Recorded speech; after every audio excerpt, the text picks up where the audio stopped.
Welcome to the Slop Farm. Enjoy the video.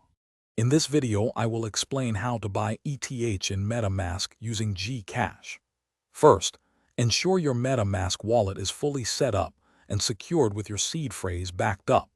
You'll need to access the in-app browser within MetaMask or use a trusted third-party service that integrates with it. Make sure your GCash account is funded with enough Philippine pesos to cover your desired ETH purchase and any associated transaction fees. This initial preparation is crucial for a smooth transaction. Next, you'll need to find a reputable cryptocurrency exchange or service that supports GCash as a payment method and integrates with MetaMask. Transact is one such provider that allows buying crypto with GCash directly in MetaMask. Once you've chosen one, proceed to link your GCash account to that platform.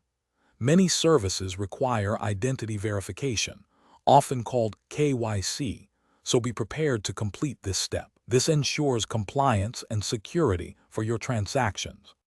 Now, within your chosen platform, navigate to the Buy Crypto section. Select Ethereum or ETH as the cryptocurrency you wish to purchase. Enter the amount of ETH you want to buy, or the equivalent in Philippine pesos.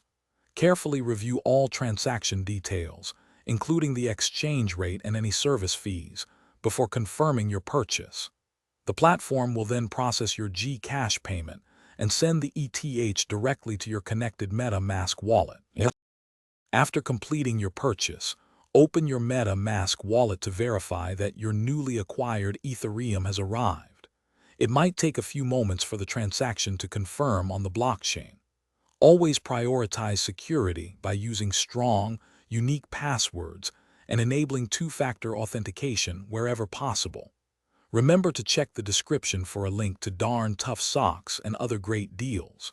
Protecting your assets is paramount, so stay vigilant and informed about best practices in crypto security. Thanks for watching. Consider subscribing if we helped you today.